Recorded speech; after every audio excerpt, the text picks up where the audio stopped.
안녕하세요. 주간전망대입니다. 신종 코로나 바이러스 코비드19라고 불리우는 것, 이것은 가라앉을까요? 다시 또 재차 확산될까요? 북한에서 들려오는 소식은 지금 북한 지도자 어떻게 되었다는 얘기일까요? 마이너스 금리에 이어서 마이너스 유가라는 것까지 경험하는 세상입니다. 1900도 올라선 우리 코스피, 이제 2000도 넘어서는 걸까요? 아니면 여기까지가 반등의 한계일까요? 한은은 기준금리를 내려왔습니다만 시장금리는 또 올라가고 있습니다. 환율은 1300원도 칠 것 같던 그 환율이 언제든지 또 1200원을 내렸을 것 같기도 하고요. 모든 것이 불확실성으로 가득 찬 지금 현 상황입니다. 오늘 주간전망대에서는 주식, 채권, 외환 시장에 이르기까지 뭔가 불투명한 것으로 가득 차 있고 앞이 잘 보이지 않는 이 현 시점에서 우리가 어떻게 대처해 나갈 것인지 한번 살펴보는 시간으로 준비했습니다.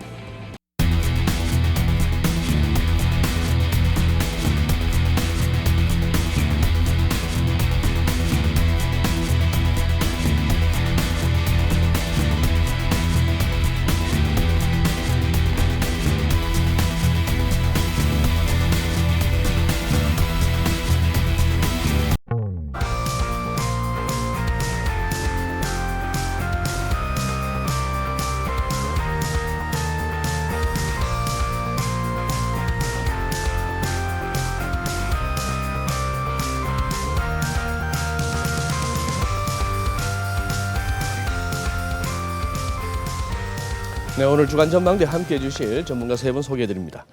대신증권의 공동락 채권팀장님, 안녕하세요, 공 팀장님. 안녕하십니까? 네, 유진투자증권의 허재환 연구위원님 나와주셨습니다. 안녕하십니까? 안녕하세요, 네, 시티언의 유현정 부장님, 부장님 오랜만입니다. 네, 안녕하세요. 반갑습니다. 네, 자 이제 우리 유 부장님 뭐 외환 쪽, 우리 허 의원님은 이코노미스트로서 또 이제 주식 쪽으로 주로 하시고, 우리 공 팀장님은 또 이제 채권 쪽에 자타가 공인하는 또 전문가이신데, 먼저 주식시장부터 한번 얘기를 해야 될 것 같습니다. 지금 한 며칠 왔다 갔다 용어 썼습니다만 지금 늘 보던 레벨입니다. 여기서 이제 휙 그냥 내친 걸음 뭐 한 1950도 이렇게 올라섰으면, 그리고 진짜 2000도 한번 가나. 그래서 우리 뭐 동학개미 운동이란 신조어까지 나왔는데 한번 시원한 한판성을 한번 거두나, 이런 어떤 기대감이 가질 만한 시점인데요. 조금 이제 묘한 상황입니다. 우리 주식맨 얘기 듣기 전에 채권맨으로부터 한번 증시 상황 한번. 항상 또 이렇게 질문을 하시더라고요. 일단 배가 아프죠. 배가 아프다. 채권맨 입장에서 보게 된다고 하면 최근에 증시가 저희도 뭐 어느 정도는 올라갈 거로 기대를 했던 하우스뷰를 갖고 있었는데 네, 속도가 생각보다 빠르고요. 생각보다 빠르다. 멈칫하는 자리도 별로 없다 보니까 그때 샀어야 되나 하는 이런 생각들 많이 하고 있는 것 같고요. 상대로 최근에 채권 시장은 기준금리 인하에도 불구하고 추경이라든지 물량 부담에 대한 부담들이 남아있기 때문에 금리가 뛰고 있고 채권이 네. 떨어지고 있으니까요. 네, 채권 가격이 상대적으로 보면 주식시장 상태 좀 많이 부러운 상황이죠. 부러운 상황이다. 그렇습니다. 예, 허 의원님. 네. 허 의원님한테 그거 한번 여쭤볼게요. 지금 오늘 이렇게 보니까 기사에 무슨 뭐 증시 대기 자금 해가지고 어느 요즘 뭐 한 군데서 쓰면은 다 이렇게 비슷하게 쓰다 보니까 기사가 뭐 주르륵 달리던데 100 얼마더라? 147조? 네. 아니 증시 대기 자금은 또 뭡니까? 고객 예탁금 얘기는 많이 들었는데 그게 그 쪼개보면 쪼개보면 그 140조 중에서 70조 이상은 그냥 RP 자금입니다. 그 RP 자금이라는 거는 어떻게 보면 이제 증권사랑 거래는 하지만 뭐 증권사랑 거래하기 때문에 언제든지 주식시장으로 들어올 수도 있지만 사실은 제가 보기에는 성격이 다르기 때문에 아니 그 증권사가 그 한국은행에다가 뭐 담보물 채권 맡겨놓고 받은 돈이 그 70조란 얘기 아닙니까? 네. 지금 그게 다 어떻게 증시로 다 돌아요? 그러니까요. 그러니까 그거는 빼고 봐야 될 것 같습니다. 아 그거는 빼고 봐야 될 것 같다. 네. 그리고 그 140조에 보시면 뭐 신용융자 잔고라든가 이런 거는 사실 이미 이제 빚을 내고 이제 주식을 산 거기 때문에 그걸로 보기에는 실질적으로 좀 어려울 것 같고 그래서 제가 보기에는 실질적으로 추가로 이제 주식시장으로 대기 자금이 있다라고 했을 때는 네. 순수하게 그냥 예탁금만 보시는 게 보다 합리적이고 더 직관적으로 맞지 않을까라고 생각합니다. 아, 예. 그럼 제가 질문을 잘 했네요. 네. 괜히 그 또 우리 일반 투자자분들이 아직도 들어올 돈이 147조래 이렇게 생각하실 수도 있을 거 아닙니까? 그렇죠. 그 정도까지는 아니다. 그래요. 그러면 지금 자 이제 1900대 초반까지는 잘 치고 올라왔습니다. 지금 어떻게 보세요?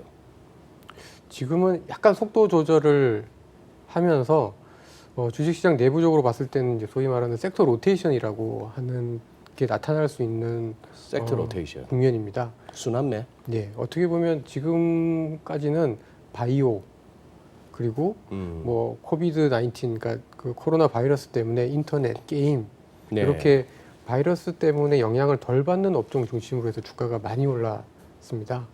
근데 이제 지금 뭐 어제 오늘 보면 네. 뭐 한국판 뉴딜 정책 나온다고 하면서 갑자기 시멘트주들이 막 상한가를 가고 네, 그러는데요. 사실 저도 되게 어이가 없는데 그러니까 그 얘기는 그만큼 시멘트라든가 건설 주식들이 싸다는 거죠. 그리고 지금 어떻게 보면 제가 이제 섹터 로테이션 얘기 드리는 거는 사실 이제 오를 만한 주식들은 꽤 올랐다라는 의미도 있으면서 네. 그렇지만 그 주식들을 빼고도 지금 아직 못 오른 업종들이 상당히 많기 때문에 그런 업종들이 이제 좀 따라잡기 하는 국면들이 앞으로 좀 더 진행이 될 여지는 남아 있다라고 생각합니다. 코스피도 코스피지만 지금 보니 금년 들어서 다들 빠지긴 빠졌어요. 작년 말 대비 지수들이. 근데 제일 덜 빠진 게 나스닥이고 그다음 넘버 2가 우리 코스닥입니다. 네, 코스닥. 코스닥 지금 현 레벨은 거의 코로나 언제 있었어 이런 분위기예요 예, 지금. 그렇죠. 코스닥 쪽은 조금 더 분위기가 다른가요 코스피하고? 좀 더 좋은 편인 것 같습니다. 좋은 편이다. 근데 이제 다들 아시겠지만 지금 한국의 코스닥 시장은 바이오가 또 대세지 바이오가 않습니까? 대세다. 특히 뭐 진단 키트 업체라든가 이렇게 있기 때문에 어떻게 보면 그 코로나의 수혜를 받을 수 있는 업종으로 구성된 지수다라고 보시면 될 것 같아요. 그래서 그 국가별로 이렇게 쭉 살펴보면 그래도 나스닥이 덜 빠진 이유는 IT도 있지만 네. 또 바이오도 있거든요. 나스닥 내에. 네. 네, 네. 그러니까 코스닥에서는 그래도 바이오주들의 비중이 어느 정도 꽤 되다 보니까 실제로는 다른 시장들 대비해서 훨씬 더 강한 모습을 보일 수 있었지 않았느냐. 그래서 어떻게 보면 처음에 이제 코로나 이후에는 그 사태가 터졌을 때는 가장 위험 자산이다라고 해서 코스닥 시장이 굉장히 많이 빠졌었습니다만 예. 회복하는 과정에서는 오히려 수혜를 받을 수 있는 또는 코로나 위기를 극복하는 데 도움이 될 수 있는 섹터다라고 하면서 분위기가 상당히 좀 많이 바뀐 것 같습니다. 예. 외환 전문가로서 보는 주시장 먼저 한번 듣고 가겠습니다. 뭐 전반적으로 시장이 다 연결이 되어 있으니까요. 음. 기본적으로 쳐다보는 시장은 굉장히 빠른 속도로 빠른 코로나 속도. 이후를 쳐다보고 있다. 코로나 이후를 이후를 쳐다보고 있다. 굉장히 만연해 있는 유동성들이 결국 당분간은 코로나 사태로 인해서 뭐 지표들이 부진하겠지만 결국은 회복이 되질 거고 만연해 있는 유동성의 효과 내지는 정책 지원의 효과가 발휘가 될 거라는 기대치를 굉장히 강하게 반영을 하고 있는 것 같습니다. 뭐 개별 주식 이런 부분들에 대해서는 제가 말씀드릴 처지는 아닌 것 같고요. 뭐 주식 시장뿐만 아니라 모든 시장들이 그와 같은 전망을 바탕으로 해서 앞으로의 전망을 매기고 있는 것 같습니다. 그러면 많은 전문가들은 방역 쪽이나 이 보건 쪽의 전문가들은 2차 확산을 갖다 주의해야 되고 특히 이제 올 가을 이후 겨울 뭐 미국에 늘 해마다 오는 그 독감하고도 같이 겹치면서 이런 식의 계속 경고를 날리는데 그 부분에 대해서는 유 부장님께서는 특별히 뭐 우려하시지는 않고 저 개인적으로 사실 상당히 우려를 하고 있습니다. 개인적으로는 너무 많이 앞서가 있다는 생각을 시장이? 금융시장이 너무 많이 긍정적인 측면만을 쳐다보고 있다는 우려를 금치 못하고 있고요. 그리고 특히 이제 이런 그 현재의 상황을 극복하는 과정에서 결국은 빚을 내서 메꿔놨습니다. 네. 지금 당장 먹고 살기 어려운 것들을 미래에 돈을 빼가지고 와서 지금 당장 이제 그 충격을 완화시키는 상황인데요. 결국은 이와 같은 상황들이 오랜 시간을 두고 다시 경제의 어떤 저해 요인으로 작용할 가능성이 있고요. 저는 개인적으로 그 2012년, 13년 있었던 유럽 재정 위기라는 상황 자체가 결국 금융 위기라는 상황을 극복하는 과정에서 굉장히 확대되어 있는 부채가 효과를 발휘했던 게 영향을 미쳤던 게 결국 유럽 재정 위기 형태로 영향을 미쳤는데 이번 상황도 비슷한 상황들이 전개될 수도 있지 않을까. 조금 긴 그림의 이야기긴 합니다만 뭐 단기적으로 놓고 보면은 제 생각 제 예상보다는 너무나 빨리 그 압축적으로 주가가 또는 금융시장이 충격을 받았지만 또 회복하는 과정도 굉장히 압축적이었고 물론 그 이면에 정부 당국이나 중앙은행들의 굉장히 압축적인 어떤 그 지원 정책이 효과를 발휘한 부분은 분명히 있는데 하지만 기본 기저에 있는 말씀하신 그런 코로나 바이러스와 관련된 진전 상황들에 대한 우려치를 감안을 했을 때는 너무나 낙관적인 쪽으로 쳐다보고 있다는 그런 걱정을 개인적으로 사실은 좀 하고 있습니다. 아까 허 의원님 그렇게 말씀하셨어요. 한국판 뉴딜 정책이 제시되고 나서 시멘트 건설이 뜨는 거 보고 어이가 없으셨다 하는데 저는 그 말씀에 제가 어이가 없었어요. 증권사에 계신 분이 그런 상황을 보고 어이가 없다 하시길래 제가 어이가 없었는데 솔직히 지금 증권업계 내에서 분위기는 어떠세요? 최근에 이 훅 소위 말하는 V자 반등으로 치솟고 온 이 장의 흐름을 증권사 입장에서는 뭐 거래 활발하고 시장 분위기 좋고 이렇게 합니다만 조금 그 속살을 들여다보고 싶어가지고 업계에 계신 분들 사실 이제 계좌가 많이 터지고 있고 많이 터지고 있고 또 예탁금으로도 돈이 많이 들어오고 있습니다. 실제로 그러니까 3월만 보더라도 고객 예탁금이 한 11조, 12조 정도 늘었는데 그 3월 달에 그 주택 담보 대출로 한 9조밖에 안 늘어났거든요. 그러니까 어떻게 보면 부동산보다도 주식시장으로 돈이 더 많이 들어오게 된 겁니다. 네. 그러니까 이제 그래서 증권사 입장에서는 사실 코로나 이후에 굉장히 좀 위기감을 굉장히 많이 느꼈었는데 네. 오히려 주가가 반등하는 과정에서 개인 계좌들이 막 터지니까 사실은 좀 뭐 어려운 부서들은 여전히 어렵겠지만 또 이렇게 웃는 부서들이 이제 생겨나기 시작을 한 거죠. 근데 사실 그런 좋은 면들도 있지만 뭐 아시겠지만 지금 주식 거래 수수료가 거의 제로에 가깝기 때문에 네. 사실은 이게 증권사의 어떤 수익이랑 연결이 되지는 않습니다. 근데 어쨌든 그래도 고객들이 찾아오고 고객들이 계좌를 열고 그러면서 특히 리테일 쪽에서 대형사 중심으로 해서 이렇게 분위기가 바뀌고 있고요. 네. 또 그러다 보니까 또 저희 회사 입장에 같은 경우에는 뭐 부동산이나 이런 쪽으로도 한동안 이 코로나19 때문에 거의 이제 딜이 거의 멈췄는데 최근 들어서는 또 이제 시장의 분위기가 좋아지니까 또 멈췄던 딜, 안 됐던 딜을 이제 재추진하는 그런 분위기가 그래요? 조금씩 생기면서 그래도 금융시장은 확실히 이 돈이 호주머니에 들어오는 순간 느낌이 좀 다르잖아요. 그런 것 같습니다. 이게 내가 벌 수 있는 돈이 아니지만 어쨌든 증권사로 돈이 들어오니까 코로나 극복할 수 있는 거 아니냐 이제 이런 느낌들이 조금씩 생기는 걸로 저는 좀 봤습니다. 우리가 그때 3월 19일 날 우리가 바닥 찍고 돌았어요.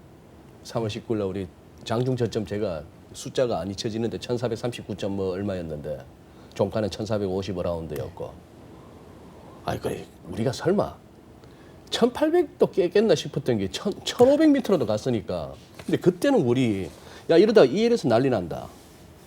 또 최근에는 지금 며칠 전부터는 또 원유 ETN 또 얘기가 나옵니다. 그쪽도 이제 그럼 ELS 공포는 좀 벗어났네요. ELS 공포의 핵심 여러 이유 중에 또 하나는 사실 이제 증거금이었거든요. 증거금. 네, 그러니까 이제 해지 전략을 하는 그런 ELS 운용팀에서 하는 이제 운용을 하기 위해서 이제 주로 외국계 증권사를 많이 이용을 하게 되는데 네. 그들에게 이제 증거금을 줘야 되고 그걸 또 이제 달러로 내야 되는 상황에서 달러 강세, 주가 하락, 그다음에 환매 요청 이제 이런 것들이 좀 겹쳤었는데 이후에 어쨌든 정책이 굉장히 세게 좀 들어와서 증권사의 어떤 유동성이 이게 갑자기 막혀질 수 있는 위험들은 어쨌든 정부가 좀 많이 해결해 줬고요. 예. 그리고 달러도 굉장히 좀 강하긴 하지만 비교적 강하긴 하지만 진짜 3월 초에 뭐 이렇게 그 달러 그 인덱스 기준으로 막 100위까지 갔을 때 속도는 진짜 어마어마했었던 것 같거든요. 근데 그런 것들은 어쨌든 좀 진정이 되고 이러면서 좀 그래도 좀 분위기가 좀 진정이 되었다라고 좀 볼 수 있을 것 같고 네. 유가 쪽은 최근에 다시 이슈가 되고 있긴 한데 네. 이게 전체적으로 봤을 때 어떤 개인 자금에서 그런 ETN 쪽으로 들어오는 자금의 비중이 그렇게 크진 않다 보니까 예. 그래도 좀 지난번 뭐- ELS만큼 그렇게 뭐 예. 그 정도는 아니다. 알겠습니다. 아까 공 팀장님, 우리 유현정 부장께서 말씀하시는 게 좀 시장이 좀 빨리 달리는 것다. 결국 이것도 이제 빚으로 이렇게 거가하고 있다 하는데 이 빚이 지금 기본이 1조 갖고는 안 돼요. 보니까 미국 의회도 연준도 뭐 EU 집행위원회도 못 돼도 2조는 넘어줘야 이제 명함을 내더라고요. 뭐든지 1조 갖고는 안 돼. 2조 뭐 하는데 이제 뭐 내용도 워낙 디테일하게 들어가면 뭐 많고 그렇죠. 예. 막 남의 얘기고 우린 지금 금년들어서 지금 3차 추경 얘기가 나오지 않습니까? 네, 그렇습니다. 예. 1, 2차가 언제 있었던 뭐 얼마였어요? 1차는 벌써 집행이 됐고요. 집행됐고 예, 집행이 됐고 규모가 제가 정확하게 그때 뭐 9조 10조 9조 정도 됐고요. 맞아요. 월간 단위로 따지게 되면은 1조 정도 순발행이 늘어나는 정도로 시장에서 월 추정하고 있었습니다. 1조 정도. 네. 예, 그랬었는데 2차 추경은 일단은 국채를 찍어서 하지는 않겠다라고 메시지를 주시긴 하셨지만 2차는? 그에 대한 논란이 좀 남아 있고요. 네. 논란이 완전히 끝나지 않는 상태에서 3차 추경 얘기가 지금 나오고 있는 상황입니다. 지금 요즘 한참 뉴스에 보도되고 있는 내용이 3차 추경 내용이에요. 예, 그렇습니다.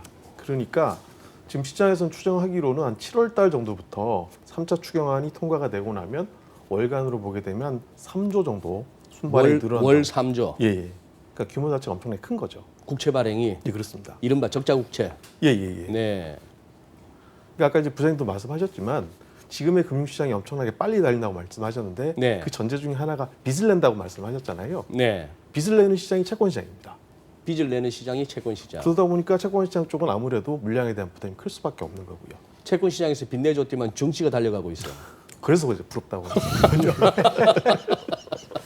빚을 냈는데 여기서 달리고 있으니까. 간만에 이렇게 부러움을 받아봅니다. 간만에 부러움을. 유가 얘기하기 전에 오늘 녹화일 기준으로 목요일 날 4월 23일 날 1분기 GDP가 나왔잖아요. 예, 그렇습니다. 전분기 대비 마이너스 1.4 정확한 겁니까 예, 제가? 그렇습니다. 전분기 대비죠. 전분기 대비. 전분기 전년 동기 대비는 플러스 1.3%. 1.3 나왔어요. 예. 전년 동기 대비로는 플러스 1.3. 플러스 1.3. 1.3. 예. 전분기 대비로는 마이너스 1.4. 예, 그렇습니다. 그럼 이게 시장이 예상했던 것보다는 나쁘지 않은 수치예요? 시장 예상보다는 조금 나은 숫자가 되어 있습니다. 시장 예상보다는. 뭐 하지만 실제로 이제 전분기 대비해서 마이너스 1.4% 역성장이라는 숫자는 꽤 충격적인 숫자임에는 분명합니다. 그런데 시장이 좀 전에 중국은 그래도 뭐 6.8이고 이런데 전년비. 시장이 좀 전에 말씀을 드렸듯이 시장이 굉장히 앞서서 나가다 보니까 지금 당장 나타나는 거시 지표들은 이미 기대치를 굉장히 낮춰놓은 상태에서 또는 기대치보다 나쁘다고 하더라도 크게 신경 쓸 부분이 없다고 생각을 하고 있는 것 같고요. 코로나 바이러스 이후에 전부 다 관심이 모아져 있는 부분이 되는 것 같습니다. 시장이 전반적으로 최근에 보면은 펀더멘털한 악재보다는 유동성 지원, 정부 정책 또는 어떤 형태로건 긍정적인 뉴스들에 굉장히 목을 메고 있는 상황이다. 그런 뉴스들에 대해서 훨씬 더 적극적으로 반응하고 있는 상황이다라고 말씀드릴 수 있을 것 같고요. 그런 부분들이 한쪽으로 너무 좀 편향된 부분들이 아닌가. 시장의 반응들이 좀 균형을 맞춰가면서 반응을 해줘야 좀 더 건강하게, 좀 더 오래 지속될 수 있는 시장이라고 생각을 하는데 시장의 반응이 편향되었을 경우로 분명히 언젠가는 후폭풍이 있을 수도 있겠다는 걱정을 계속 할 수밖에 없다. 말씀드릴 수 있을 것 같습니다. 유 부장님도 저하고 동갑이지만 여도 이제 너무 살았어. 너무 이 꼰대들은 걱정이 많아. 이 젊은 사람들 절단 오면 그런 얘기 안 하거든. 아니 뭐 코로나 뭐 별거 있어요. 뭐 좀 건강하게 운동하고 이렇게 대비하고 마스크 쓰고 다니면서 활동하면 되는 거지. 뭘 언제까지 그거 쫄아가지고 그렇게 꼼짝도 안 할 거예요. 이렇게 나와줘야지. 이걸 뭐 후폭풍이 있겠다는 도 후폭풍 하는 사이에 1,400에서 1,900까지 왔네. 코스피가. 아니 그러면은 작년 4월 25일로 제가 기억하는데 작년에 그때 1분기 GDP가 마이너스 애초에 전분기 마이너스 0.3 나왔을 때는 그 수정치가 0.4로 굳어졌지만 그때 발표는 마이너스 0.3인데 그때는 환율이 그 어려웠던 1145 구간을 훌쩍 뛰었어요. 그때 영향 줬죠 작년에는. 그 당시에는 사실 다른 악재들이 동시에 같이. 불거졌었습니다. 시장의 예상보다가 그 당시에는 펀더멘털에 대한 우려가 크지 않은 상황이었는데 펀더멘털마저도 우리 펀더멘털마저도 나빠졌다는 그런 확인들이 시장에 어떤 충격을 가했던 부분이요. 그 기저에는 사실은 미중 무역 분쟁이라는 이슈가 기저에는 기저에 계속 모락모락 올라오던 상황에서 동시에 이제 타격을 그 타격을 줬었다. 그런 부분들이었었죠. 그러면은 조금 복귀를 해보자면 아까 허 의원님도 말씀하셨지만 지난 3월 중순에 그렇게 정신없이 장이 빠질 때, 증시가 빠질 때 우리 이제 증권사들이 마진콜도 달러로 채워야 되는 마진콜. 그때 그게 1,296원 장중에 막 찍고 했을 때 분명 그 증권사 매수였어요?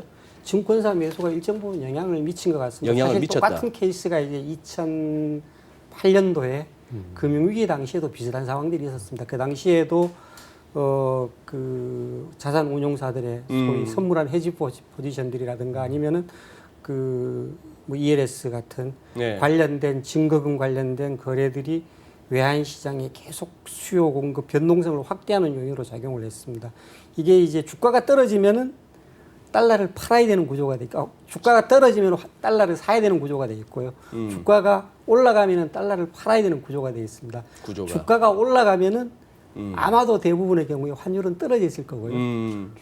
주가가 떨어지는 경우에는 아마도 대부분 환율이 올라가 있을 겁니다. 그러다 보니까 이게 소위 이야기하는 네거티브 감마 형태가 돼가지고 변동성을 굉장히 확대하는 요인으로 많이 작용을 했었습니다. 이번 시장도 지난 3월 중순 정도까지는 그와 같은 흐름들이 굉장히 많이 작용을 했었다라고 이야기를 들었었습니다. 그래요. 그러면 괜히 왔다 갔다 할 게 아니고 환율 얘기한 김에 한번 여기서 어느 정도 결론을 좀 도출하려고요. 사실 거의 좀 변동성은 있었지만 여전히 1,200원대 초반에서 1,230원, 40원만 가면 좀 버겁고 한 그 상황이에요. 예. 크게 움직이는 환율은 아닙니다. 한번 갔다 와서 그렇지. 지금 움직일 만한 요인이 잘 없죠. 움직일 만한 요인들을 관리를 잘 하고 있죠. 사실. 누가? 보이지 않는 손이 관리를 하는 건지 보이는 손이 관리를 하는지 잘 모르겠습니다만 누군가는 충분히 그 변동성을 완화시키기 위해서 관리를 하고 있는 것 같습니다. 또 두 가지 측면인 것 같은데 하나는 어떤 정책적인 측면에서 변동성을 완화시키기 위해서 뭐 적극적으로 유동성 공급도 확대를 하고 있고 다른 거시경제 정책도 펴고 있는 부분들은 분명히 상단을 제한하는 요인 중에 하나이고요.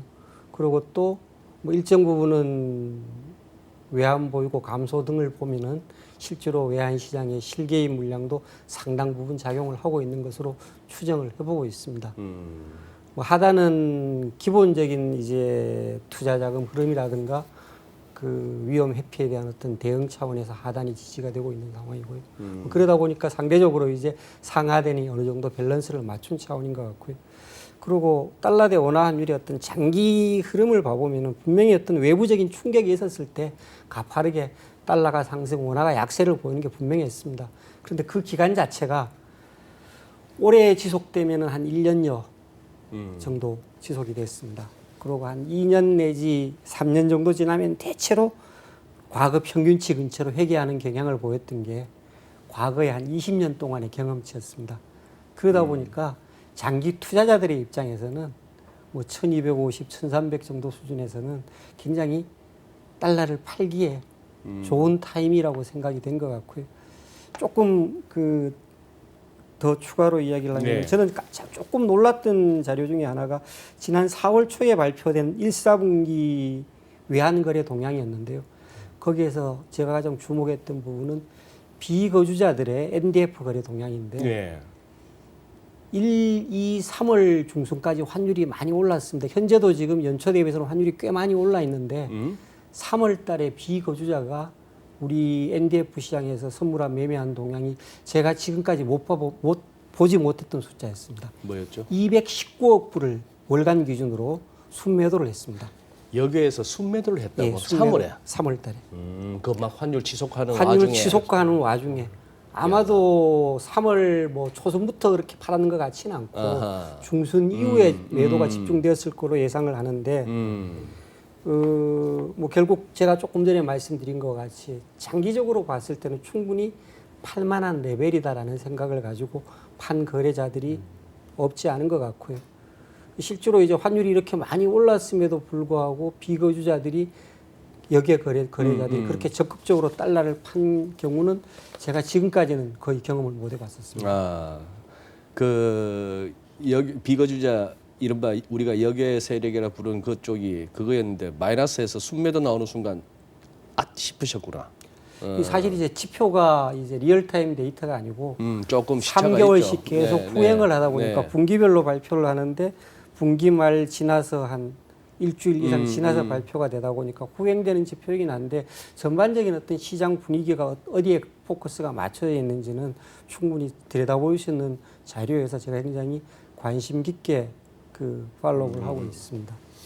근데 요즘 뭐 세 분 다 이렇게 의견이 있으시면 주십시오. 요즘 이렇게 보면은 FX 쪽에서는 주로 나오는 언급되는 통화들이 브라질 레알, 뭐 러시아 루블, 뭐 남아공 란트, 무슨 뭐 인도네시아 루피아, 인도 루피, 인 형제들 다 안 좋아요. 굉장히 그래서 이른바 이머징 통화 지수는 계속해서 이머징 통화 지수 자체는 이렇게 떨어지면서 이머징 통화들이 약세인데 걔들에 비하면은 우리는 아주 견조하거든요.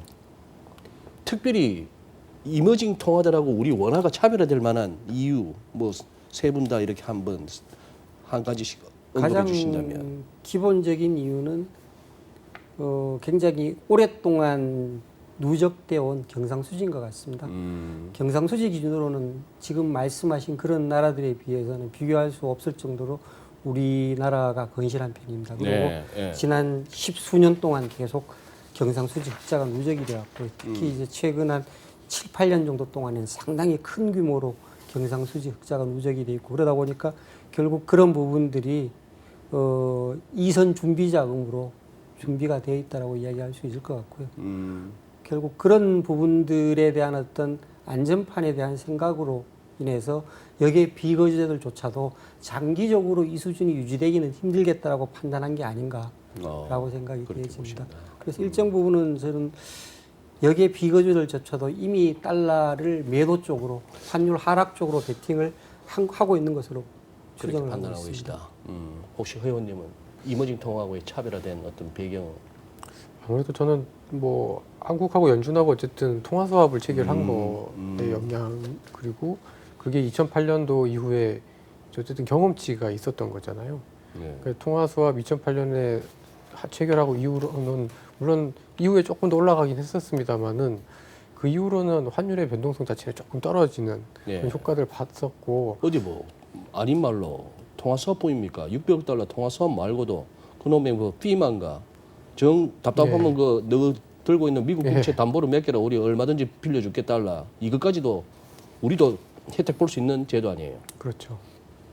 그럼 이거는 위는 좀처럼 열리기가 어렵네 환율이. 미국이 달러를 빌려주겠다는 거지. 달러를 빌려주겠다는 거지. 거저주는 게 아니라. 거저주는 게 전혀 아닙니다. 그죠? 대차 시장과 매매 시장입니다. 한국은행이 그 달러를 빌려가지고 무한정 외환 시장에 매도를 할 거냐? 전혀 그럴 수는 없는 상황입니다. 그죠? 이번에 아마도 빌려온 자금도 대부분은 그냥 외화 대출의 형태로 풀어주고 있고요. 그 그렇죠. 외화 대출로 푸는 형태도 외환 수합 시장의 어떤 공급을 하는 게 아니고 외화 대출로 풀어주고 있다 보니까 달러는 모자라지 않는다고 판단을 하는데 외환 수합 포인트는 꽤 최근에 다시 좀 벌어졌다가 오늘 다시 좀 좁혀지는 것 같습니다만 뭐 그런 등등을 생각을 하면은 굉장히 좀 그 소위 이야기하는 한미 통화 수합은 좀 상징적인 의미가 아닌가. 미국이 니네들이 유동성이 어려우면은 우리가 빌려줄게 라고 제스처를 취했는 부분들 실제로 그렇게 실행한 부분들 앞으로 더 어려우면은 더 빌려줄 수도 있겠다는 생각들이 아마도 최근에 어떤 금융시장이 어느 정도 불안 심리를 좀 잠재운 게 아닌가라고 생각이 되죠. 일부 고객들 같은 경우는 사실은 3월 한 중순 정도까지 어떤 질문들을 많이 했었냐면은 자산가들은 그 외환 위기 때와 같이 우리가 외화 유동성이 부족해서 네. 소위 디폴트에 네. 내몰리는 게 아닌가 예. 그런 걱정도 일부 하셨었습니다.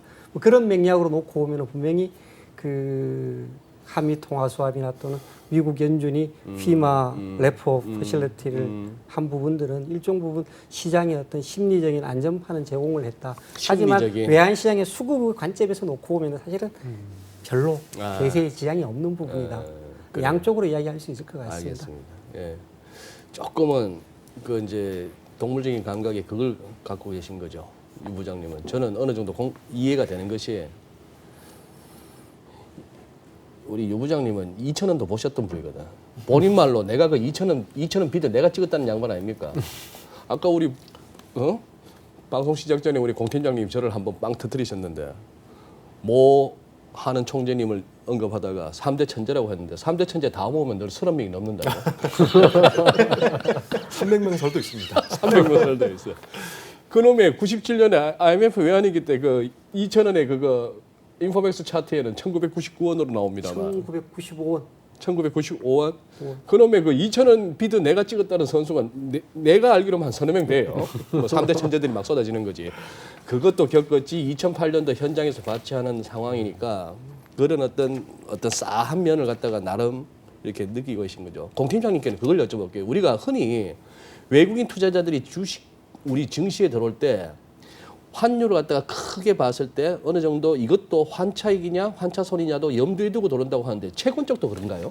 기본적으로 환에 대한 베팅이 안 들어갈 수가 없는 거죠. 왜? 일단 국경을 넘어서는 자금이라고 하는 거는 아하. 국경을 넘는 순간부터 환에 대한 익스포저가 발생하는 부분들이기 때문에 네. 당연히 외국인 투자들 입장에 본다고 하더라도 뭐 채권에 대한 만기 구분과 재정거래 요인을 다 포괄을 해서 세팅을 해온다고 하더라도 중간에 환율이 급변동이 생겨가지고 평가 손이 발생을 하면 손절을 해야 되는 경우도 생기거든요. 네. 그러니까 환에 대한 조절은 여전히 뭐 채권 시장도 여전히 유효하다라고 보시면 될 것 같습니다. 근데 이제 환율 측면에서 보게 된다고 하면 아까 이제 이머징 통화 말씀을 하셨는데 예. 저는 또 이런 시각을 좀 갖고 있습니다. 아마 네.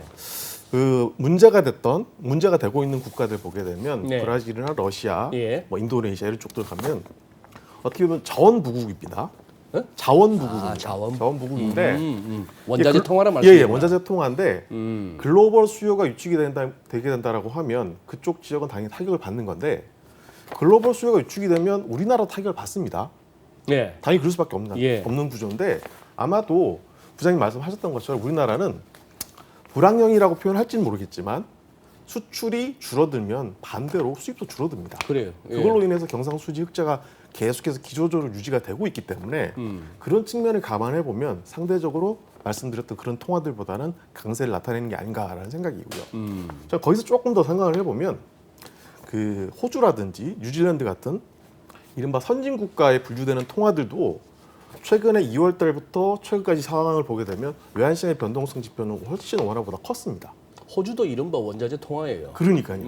그러다 보니까 상대적으로 경상수지 흑자에 대한 기조적인 믿음이라고 하는 게 시장에서 우리나라나 대만 같은 아시아 제조업 국가들에 대해서는 탄탄한데 네. 원자재 통화에 대해서는 상대적으로 그런 위축감이나 부담감이 있었다라는 거죠. 있었다. 예.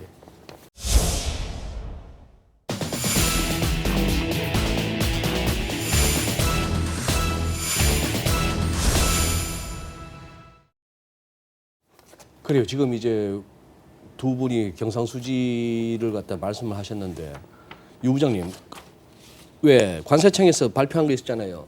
뭐 매달 4월 1일부터 10일까지 뭐 20일까지가 지금 제가 메모를 해놨는데 전년비 수출이 26.9% 줄고 수입은 18.6% 줄어가지고 이게 지금 34억 5,500만 적자예요. 20일까지는 한 35억 정도. 근데 통상 우리가 20일까지 적자가 나도 마지막 하순 열흘 동안에 빡 수출 밀어내가지고 보통 우리가 흑자 쭉 이어져 왔잖아요. 근데 이번에는 좀 힘들지 않을까요? 대부분 그렇게 생각을 하는 것 같습니다. 한 20억 불 넘게는 금년도에 무역수지 적자가 이번 4월은 4월이 생기지 않을까라고 생각을 하고 있는 것 같습니다. 그리고 당분간은 뭐 최근에 그런 수출 부진을 감안을 하면은 당분간은 수출이 좀 부진한 상황들이 좀 지속되지 않을까라고 예상을 하고 있고요. 그와 같은 부분들이 조금 더 긴 호흡으로 놓고 보면은 달러 대 원화 환율이 상당폭 높은 수준으로 계속 테스트를 하는 상황이 좀 더 지속되지 않을까라고 생각할 수 있는 부분이 되는 것 같습니다. 예. 아, 그래요. 그러면 유가 얘기 좀 넘어가겠습니다. 뭐 우리 시청자 여러분께서도 벌써 뭐 WTI 5월물 만기 하루 앞두고 그냥 이게 실물 인수도가 부담이 돼가지고 뭐 이런 내용들은 다 알고 어느 정도 알고 계실 텐데 그래도 야 어떻게 유가가 마이너스 갈 수 있어 하는 부분을 우리 의원님이 한번 그 메커니즘을 한번 좀 설명해 주시죠. 저 원유 전문가는 아닌데요. 예. 이 WTI는 이 탱커로 거래를 한다고 하네요. 그래서 만기일이 되면 이제 실물 원유가- 인수도가 있는 예, 거지. 실물을 그 통에 넣어서 이제 주게 되는데 아시겠지만 지금 전 세계에 원유 그 보관소 저장고가 없습니다. 거의 다 차버려가지고. 네. 그러니까 어떻게 보면 지금은 원유가 어쨌든 남는데 보관할 데도 없다 보니까 이제 그 생산하는 사람들이 돈을 주고 이거 내 원유 보관해 달라고 얘기하는 그 메커니즘인 거죠. 그러니까 이제 마이너스 금리처럼 보관료 내고 돈을 맡기는 거랑 이제 저는 비슷하다라고 생각을 하고 있는데요.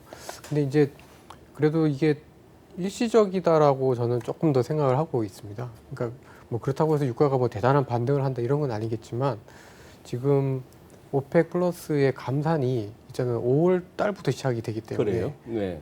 그러니까 사실은 이제 다음 주부터 이제 시작이 예, 되는 겁니다. 예. 다다음 주부터. 시작이 되는 거고 그리고 지금 미국이나 유럽에서 소위 말하는 봉쇄 조치들이 이제 조금씩 풀려 나가는 게 또 5월 달이기 때문에 지금은 어떻게 보면 수요도 뭐 봉쇄 조치 때문에 왔다 갔다 안 할 뿐더러 저장고가 다 차 있다 보니까 지금은 유가를 누가 줘도 가져갈 사람이 없는 상황이 일시적으로 벌어졌던 건데 이게 5월 달까지도 지속될 거다라고 보기는 좀 쉽지 않은 상황이라서 저는 이거 아직까지는 이제 좀 일시적인 상황일 가능성이 좀 높다.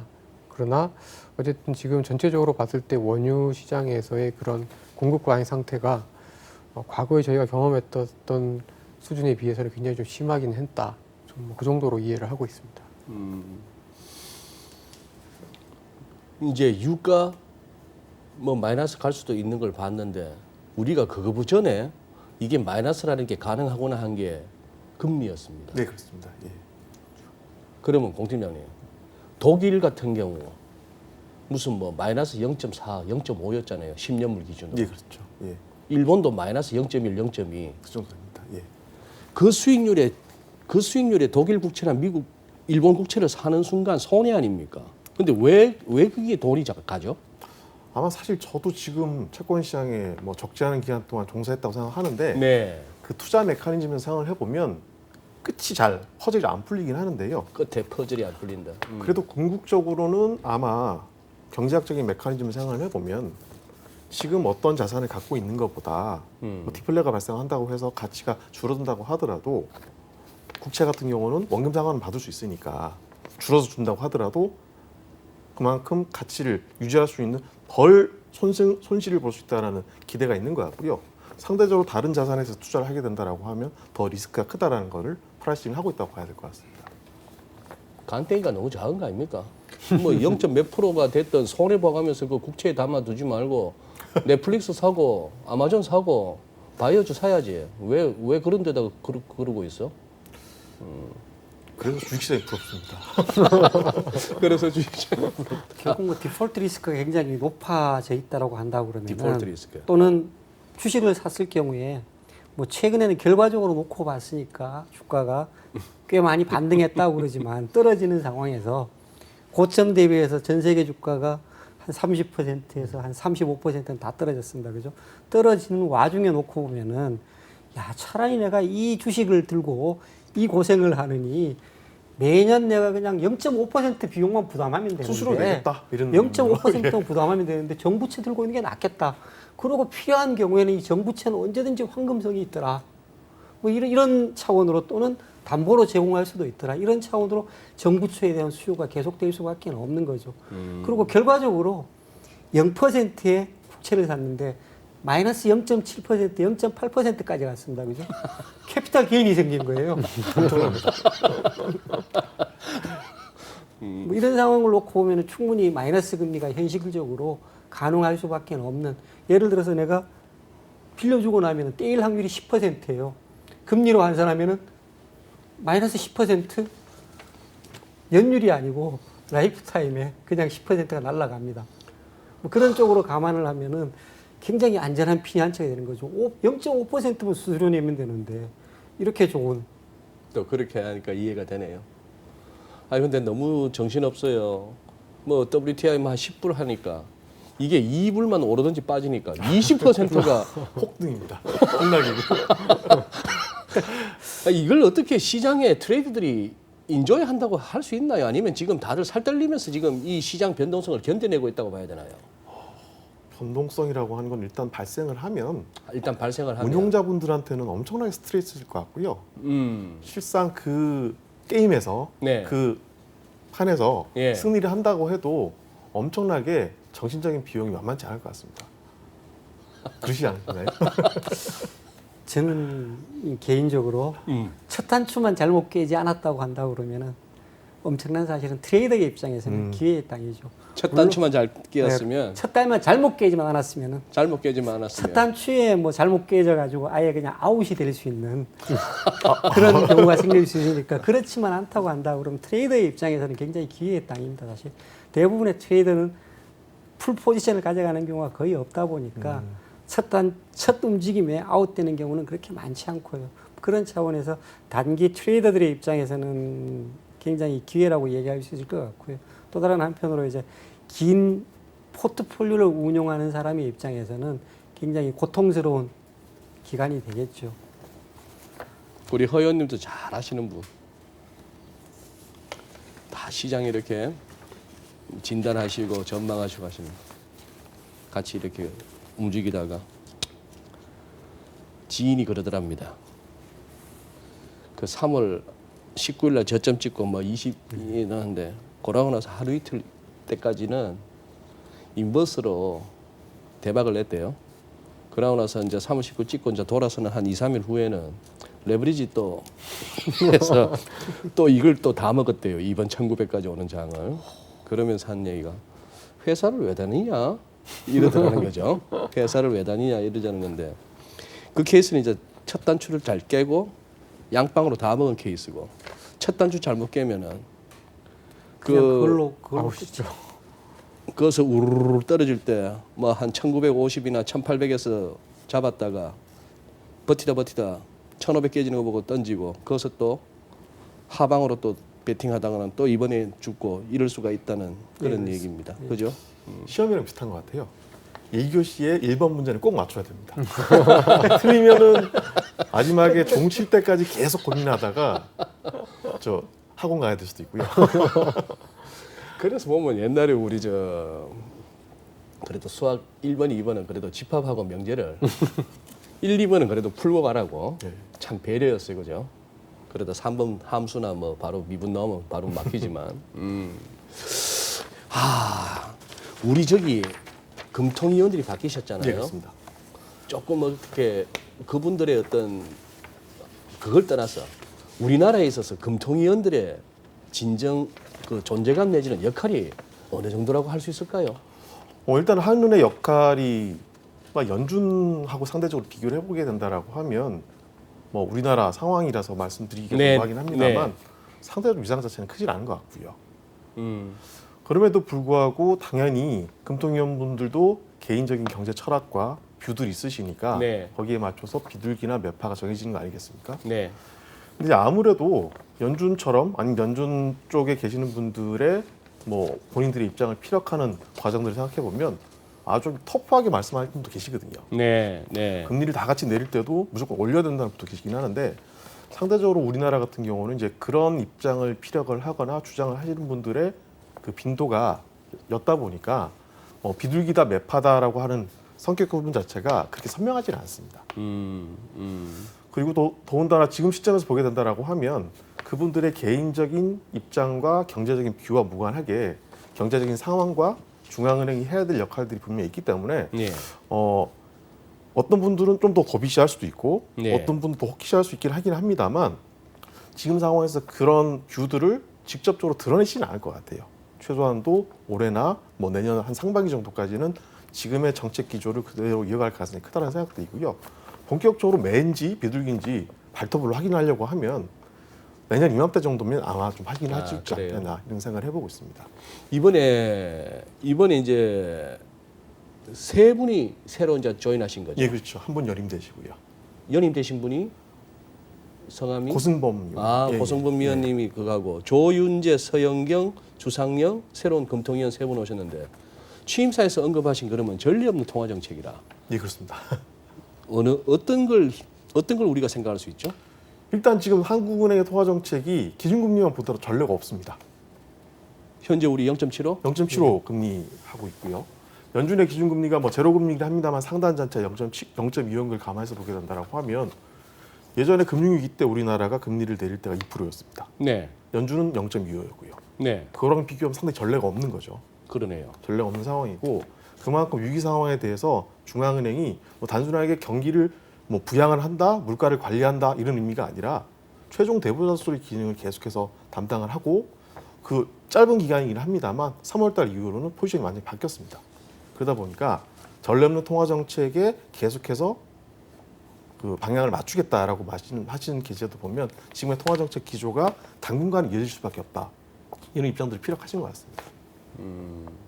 여기서 그러면 한원이 더 내놓는다면 어떤 걸 가능하죠? 아예 우리도 제로금리?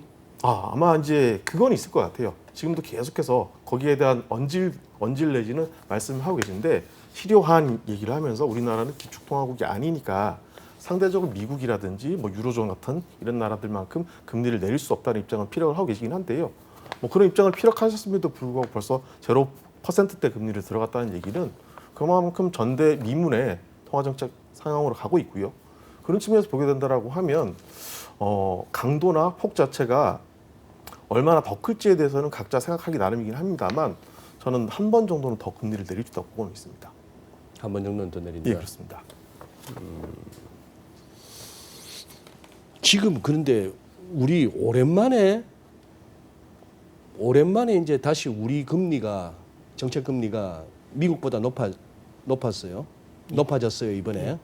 그 동안에 이제 자 그런데 순전히 우리가 책에서 교과서적으로 배우기로는 우리나라 금리가 미국 금리보다 높으면은 FX 스왑 포인트는 플러스가 돼야 되는 거 아닙니까? 이론적으로는. 근데 여전히 지금 마이너스 아니에요.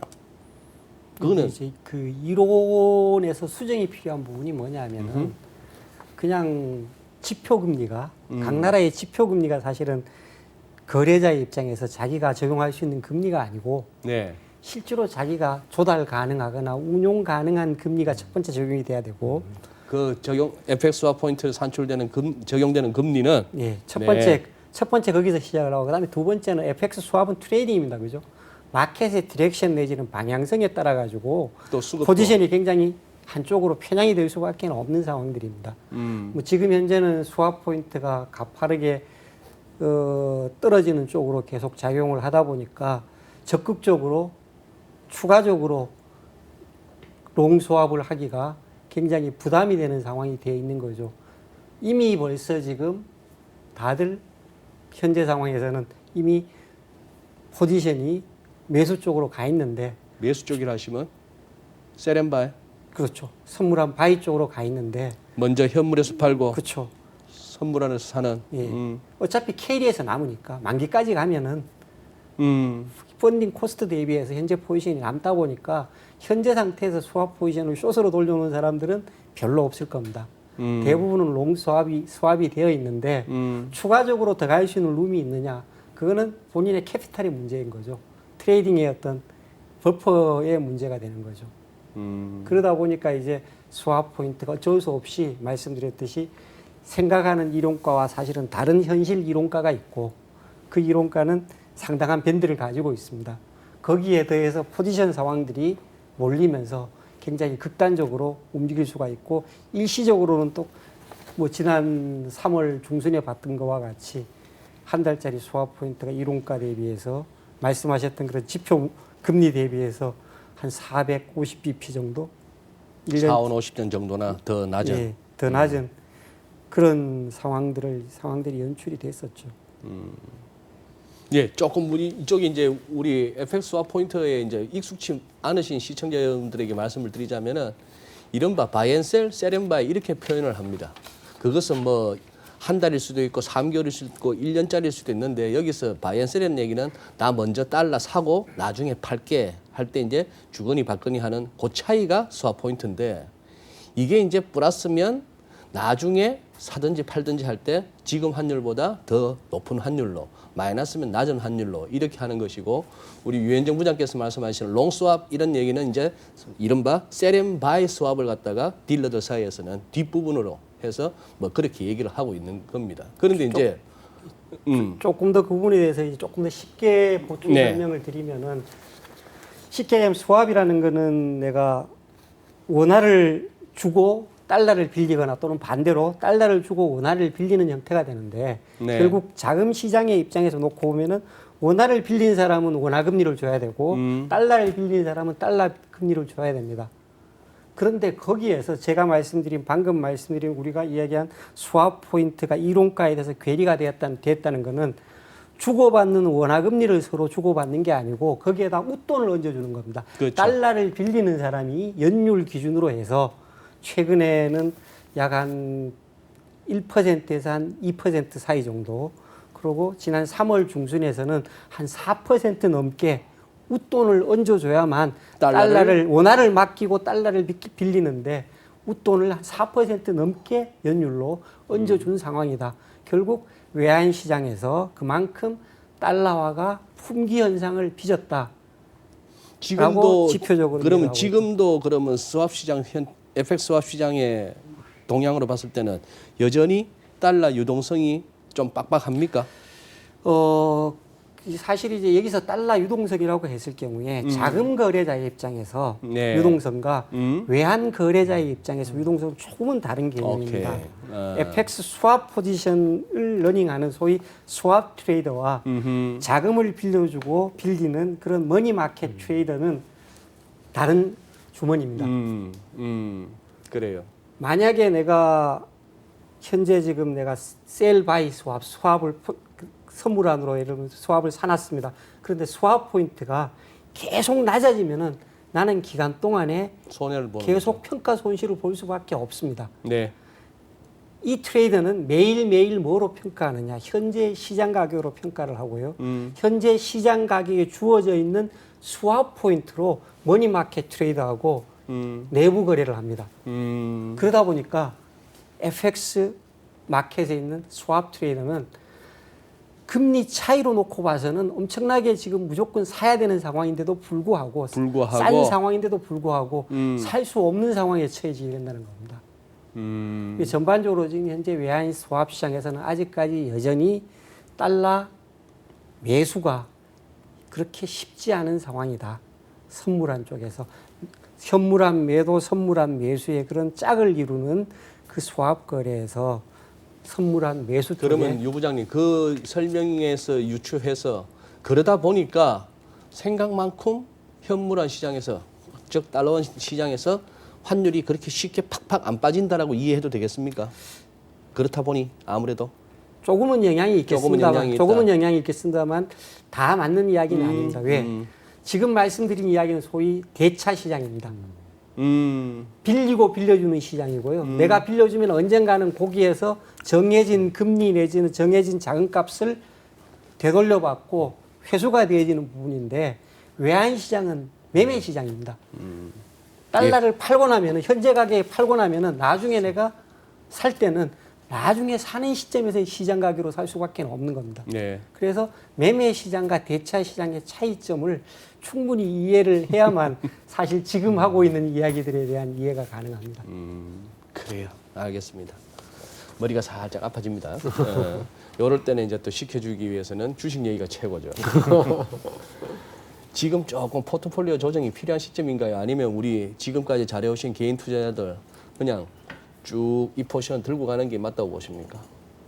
조금 요즘 고민인데요. 네. 저는 그 시장이 한번 바뀌면은 뭐 소위 말해서 이제 성격이 한번 규정이 되고 그러면 그 종목들이 이제 끝까지 간다라고 생각을 하기 때문에 이 주도주를 바꾸면 안 된다. 주도주를 바꾸면 안 된다. 포트폴리오를 바꾸면 안 된다라고 생각하는 편인데요. 네. 뭐 어제 오늘 제가 이제 세미나 다니면서 네. 이렇게 그런 얘기를 했더니 요즘에 관심은 좀 다른 쪽에 있습니다. 그러니까 예를 들면 그 코로나 이후에 가장 먼저 많이 빠진 게 결국은 뭐 화장품이니 뭐 호텔 신라니 이제 이런 것들인데 지금 소위 그 사회 현상들 중에 분노의 소비라고 들어보셨잖아요. 그러니까 이제 이 코로나 때문에 억눌렸던 소비가 막 터져 나오는. 그럼 하루에 밥 5끼? 밥 5끼 먹고 막 영화도 하루에 한 3편씩 보고.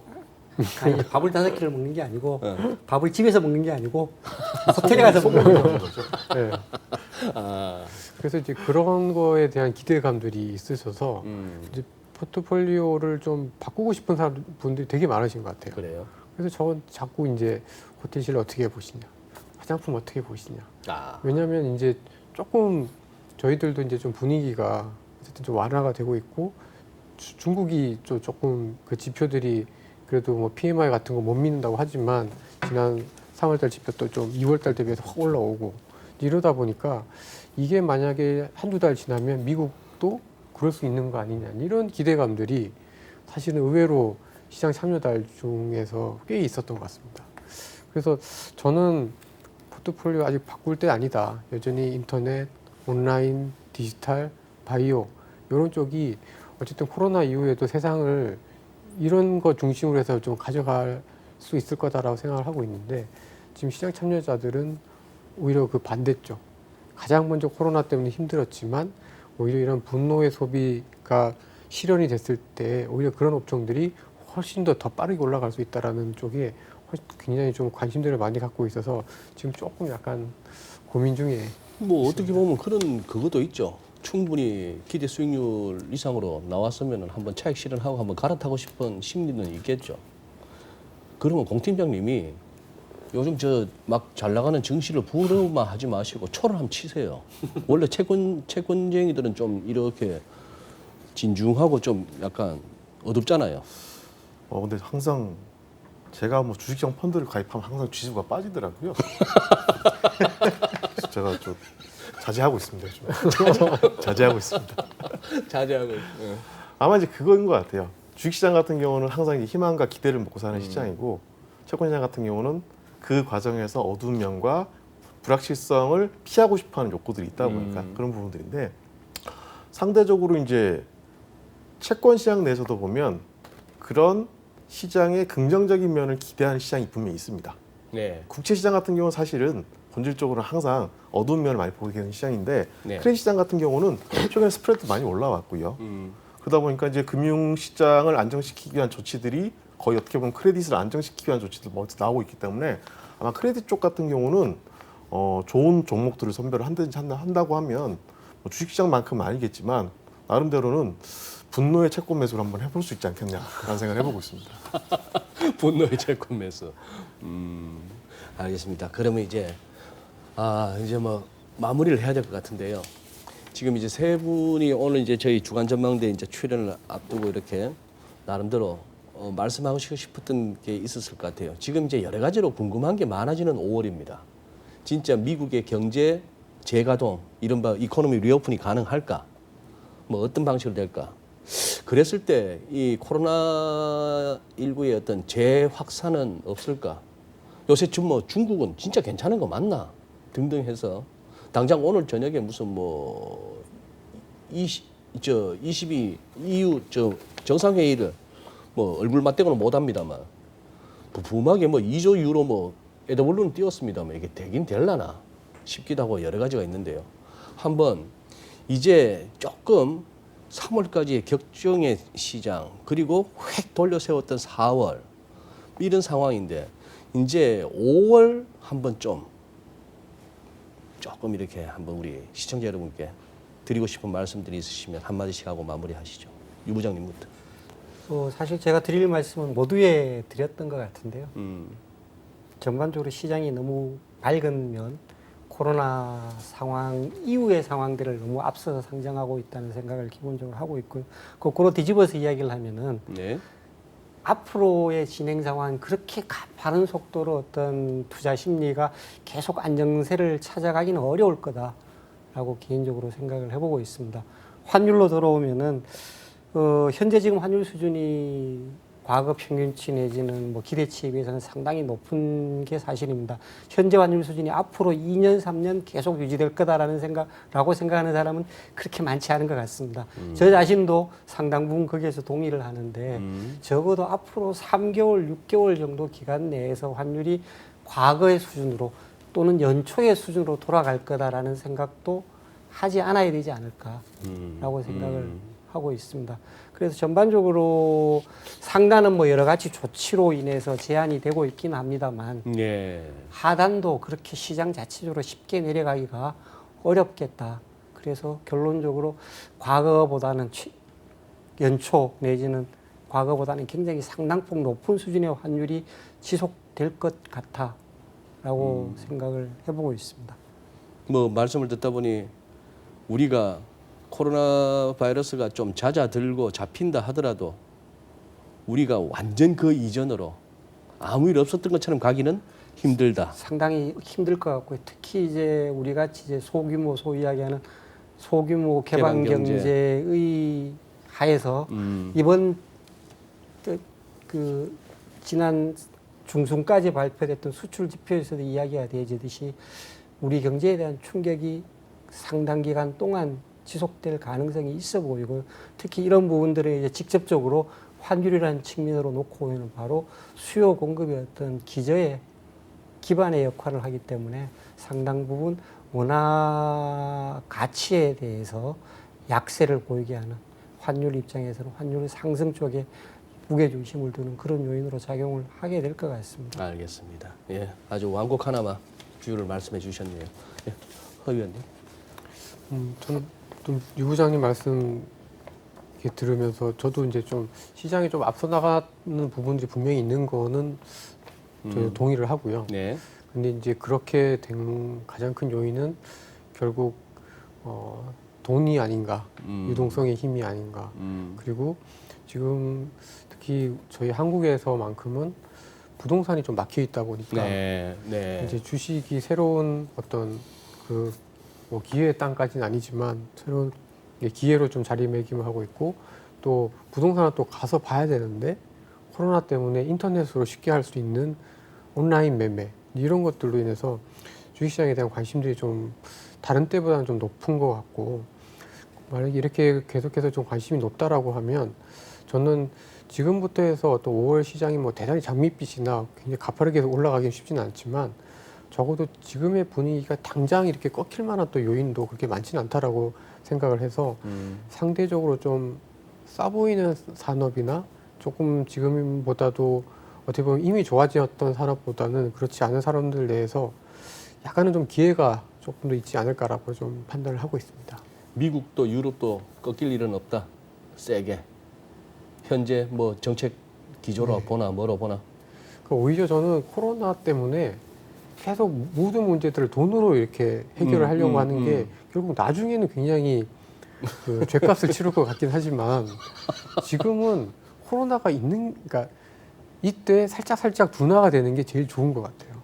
막상 이게 코로나가 정말 이제 없어지고 경제가 가동이 되면 되게 실망스러울 것 같거든요. 그래서 오히려 지금 그 코로나 확진세가 이렇게 둔화되면서 대신에 있고 뭔가 불안하니까 계속 돈을 푸는 지금이 사실 어떻게 보면 가장 좀 리스크 테이크하기에 그나마 좀 나은 시장이 아닌가. 주식 시장의 입장에서 가장 스윗스팟이 그런 부분인 것 같아요. 아, 우리 주간전망대 패널 분들은 너무 솔직들 하셔. 예. 공 팀장님. 네. 허 의원님 말씀을 빌리자면 네. 코로나의 가장 확실한 치료제는 분명해졌습니다. 네? 분명해졌습니다. 코로나의 치료제는 예. 뭐죠? 돈입니다. 근데 이제 실물을 보는 입장에서 보게 된다라고 하면 이제 한번 경제가 쇼크 내지 충격을 얻게 되면 그 원위치로 복구하는 시간이 상당 기간 소요되거든요. 네. 사람 몸으로 비교를 하면 일종의 큰 병 한 번 앓는 거고 그렇게 되면 기초 체력이 떨어지지 않습니까? 네. 그걸 회복하는 과정들이 분명히 있기 때문에 실물과 근데 금융시장은 또 그거와 별도로 돈의 힘이라든지 정책적인 기대들이 있기 때문에 엇박자가 나고 있는 것 같고요. 어떻게 보면 거꾸로 계산해 볼 수 있을 것 같아요. 3월에 그렇게 빠질 장이었나? 라는 생각도 들고요. 반대로 생각해 보면은 4월에 그렇게 오를 장이었냐라는 부분들을 평활해서 볼 필요가 있지 않겠느냐. 평활해서. 예, 그런 생각입니다. 아, 예. 알겠습니다. 오늘 뭐 저희들끼리 많이 웃으면서 또 토론을 했습니다. 나 전혀 웃을 분위기 아니야 라고 생각하시는 우리 시청자분, 국민 여러분, 자영업자분들, 기업하시는 분들 많으리라고 생각하고요. 또 이 와중에 야, 난 살만한데 이 와중에 돈 꽂아주네. 다들 어렵다고. 뭐 이렇게 하는 개인과 기업들도 많을 것 같습니다. 눈먼 돈이 막 쏟아지니까 진정 가져야 할 곳에서는 잘 구하기가 어렵고 애만 타고 그 없어도 살만한데도 막 가주는 그런 상황이라서 이 정책이라는 것이 세우는데도 시간이 걸리고 정교해야 되지만 집행하는 데 있어서도 진짜 제대로 된 정책 효과가 나줘야 되는데 안 그러면 이거 다들 마음만 부품하다가 실망스러워지거든요. 많은 분들이 진짜 어려워하고 있는 와중에 또 어떻게 생각하면은 이제 또 여러 가지 세상사가 다 어둡고 다 밝고만 한 것도 아닙니다. 또 나가지를 못하니까 강원도 제주도가 지금 이제 알아보니까 비행기 값도 엄청 비싸졌고 방도 없어요. 뭐 이런 식으로 어쨌거나 점진적인 회복, 점진적인 재개 이런 식으로 해서 우리가 2월, 3월에는 갑작스런 중단, 서든 스탑이었다면 이제는 점진적인 회복을 향해서 가는 과정에서 또 2차 파고가 없기를 다들 바라면서 그러면서 또 정책 당국, 보건 당국, 우리 시민들에 이르기까지 조금은 더 긴장하고 느슨해지지 말았으면 하는 생각. 정책 당국자들은 조금 더 진짜 한번 진정성을 가지고 사명감을 가지고 해주시고 그리고 참 돈 앞에서 그러기가 힘듭니다만 그 돈 없어도 되시는 분들은 그 돈이 기여한 사람들한테 갈 수 있도록 좀 어떻게 한번 옛날에 금도 모았던 우리 한국 민족 아닙니까? 그랬으면 좋겠다는 가당차는 희망사항도 한번 품어봅니다. 소장님은 혹시 받으시면 기부하시는 걸로. 저는 그러고 싶어요. 저 전철역에서 이렇게 늘 가다 보면은 정말 그 불편한 몸으로 그 행상을 하는데 하루에 매상이 10,000원이나 20,000원 될까 싶은 분이 늘 보이는데 혹시나 100만 원 저한테 온다면 그분 한 줄 생각을 하고 있습니다. 나중에 실행 가능성 여부는 잘 모르겠고 마음은 그렇습니다.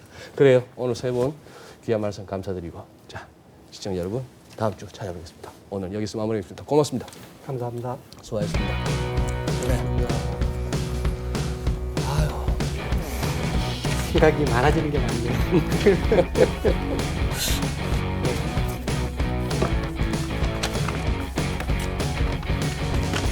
호텔 실